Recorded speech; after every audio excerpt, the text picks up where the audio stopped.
C'est dans Actes des Apôtres, chapitre 2, verset 39, que nous y est pendant semaine ça.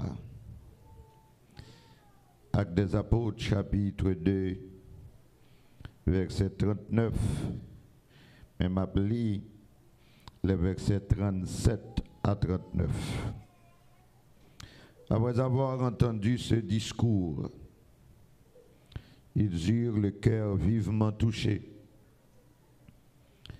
Et ils dirent à Pierre et aux autres apôtres, « Hommes frères, que ferons-nous » Pierre leur dit, « Répentez-vous et que chacun de vous soit baptisé au nom de Jésus-Christ pour le pardon de vos péchés et vous recevrez le don du Saint-Esprit.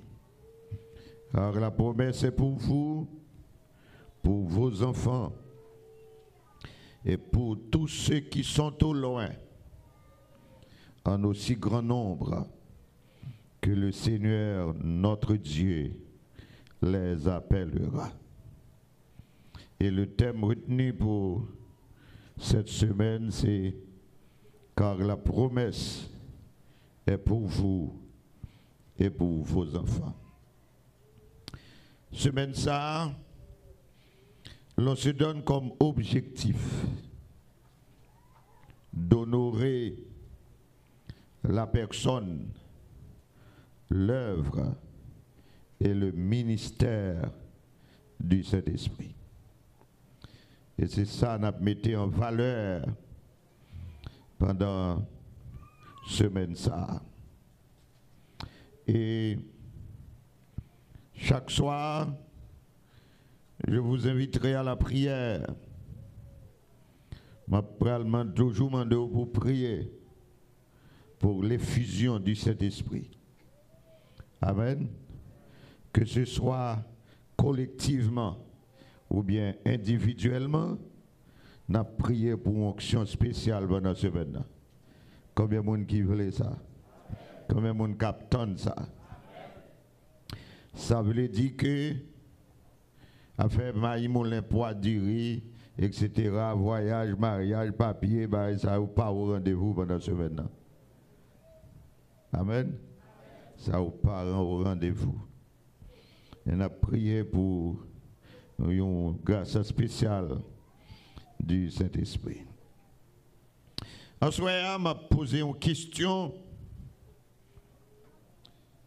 suite à un thème qui dit « Car la promesse est pour vous et pour vos enfants ». Et je pose cette question, quelle promesse? Qui promet ça? C'est la question que je me posais à soir. C'est quelle promesse? Car il dit, la promesse est pour vous et pour vos enfants. Quelle promesse? Et dans ma démarche, je vais essayer de contextualiser un petit peu le texte pour me répondre à la question. C'est qui promesse? Déjà, nous mettons d'accord que c'est Actes des Apôtres, dans le livre ça que parole ça dit, et les Actes des Apôtres, que y aurait également les actes du Saint-Esprit.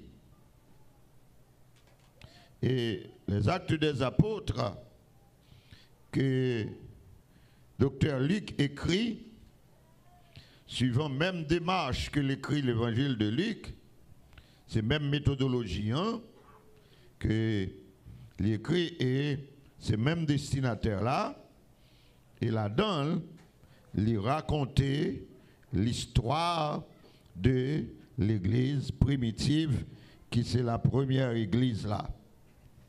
C'est d'où nous mettons d'accord que c'est un livre historique, les Actes des Apôtres. Ce n'est pas sous la plume de l'apôtre Paul, mais c'est sous la plume de de l'évangéliste Luc. C'est un livre historique. Et comme c'est un livre historique, chapitre 2 a également lycée un fait. Son fait historique qui passait que l'apôtre Luc rapportait dans le texte. Mais cependant, pour certains, il ne s'agit pas seulement d'un fait historique. L'on peut même dire qu'il y a des prescriptions là-dedans. Ce n'est pas seulement de l'histoire. Parce que dans le monde évangélique, dans le protestantisme, nous sommes divisés sous cet angle-là. Il y a des gens qui disent que ça qui passe dans l'Acte des Apôtres chapitre 2, c'est un fait historique qui est rapporté là, et puis c'est fini. Les pas rien pour l'ouest avec génération par nous. Et c'est ça, à soi, à nous regarder.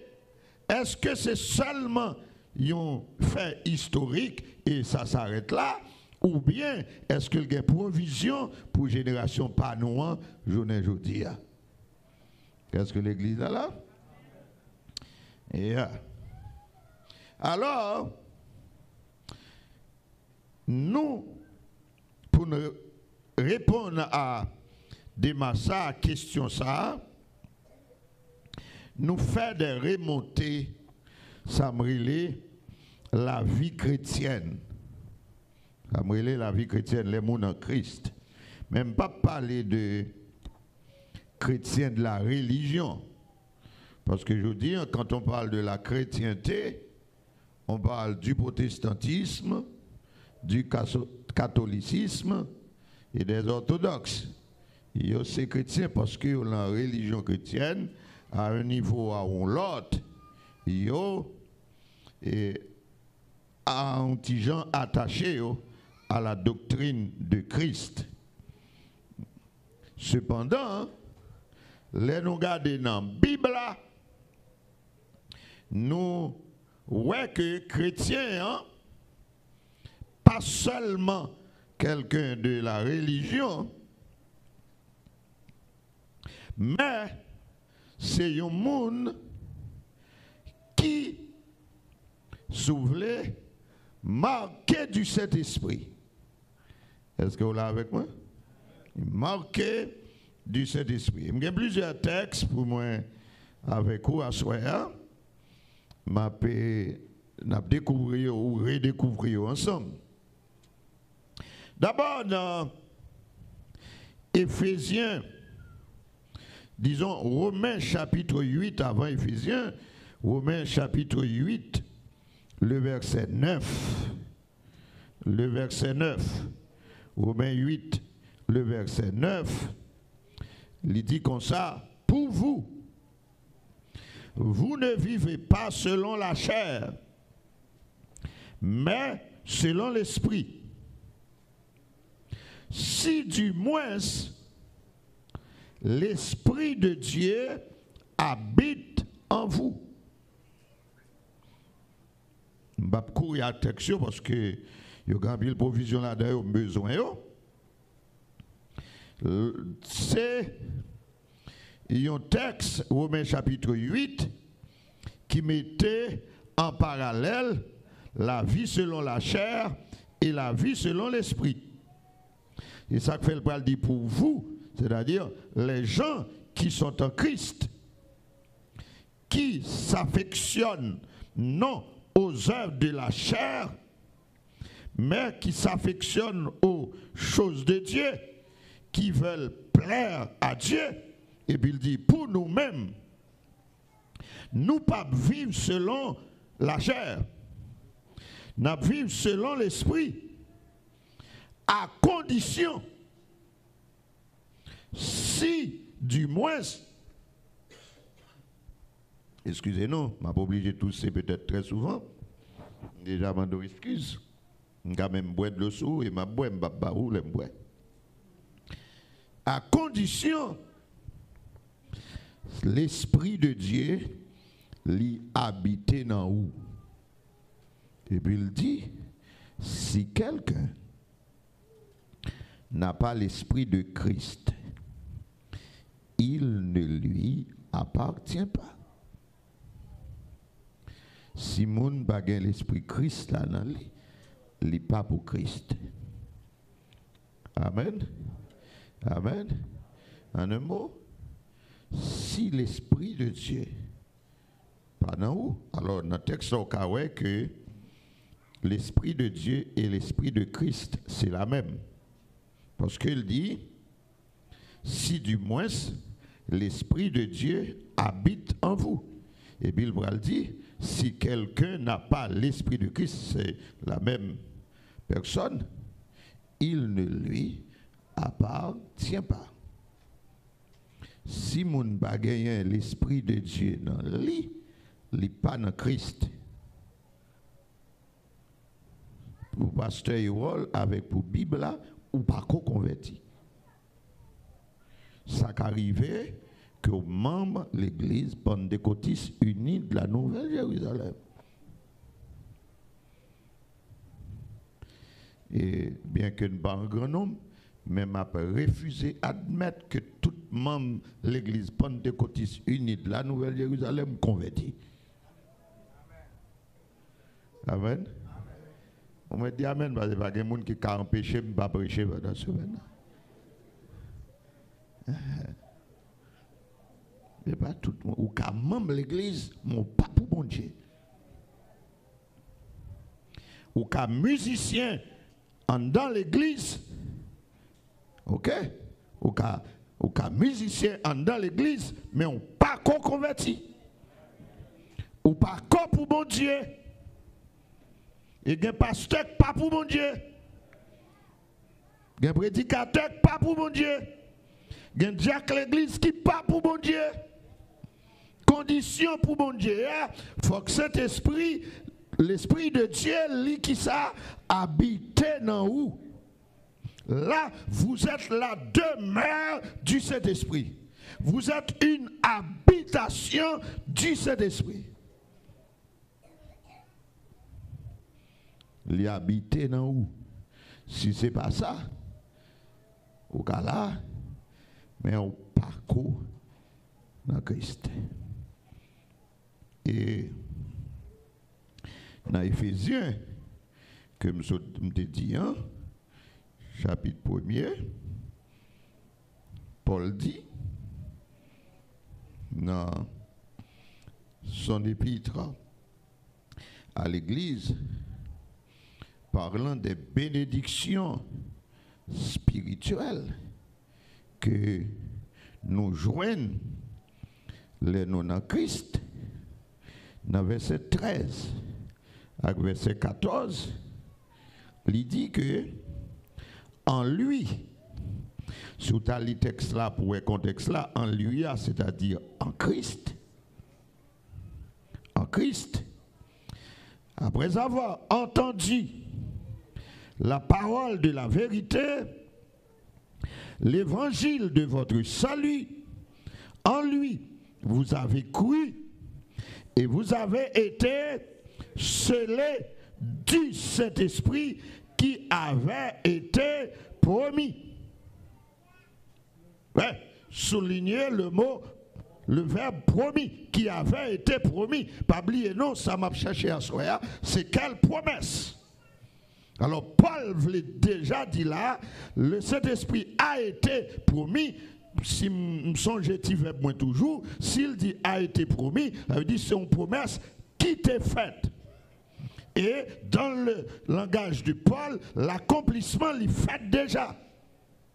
Et c'est ça que Luc a rapporté en Actes chapitre 2, que la promesse a été accomplie. Il dit là, le Saint-Esprit qui a été promis, mais c'est pas que toi premier qui est il dit que vous avez été scellés. Il t'a dit, où t'es tempé, où t'es marqué.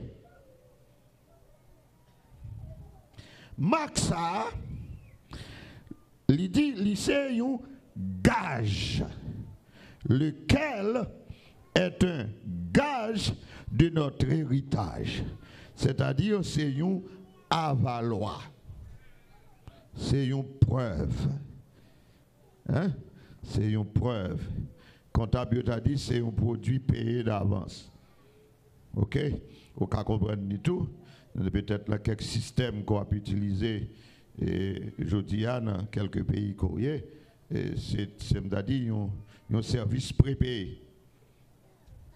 Hein? Un service prépayé. Et le Seigneur, il va y avaloir. Il va y une garantie pour l'héritage, nous, pour la rédemption de ce que Dieu s'est acquis à la louange de sa gloire. Les bons Dieu gagnent un monde, les monde introduit pour la première fois dans le royaume de Dieu, monde ça a marqué du Saint-Esprit.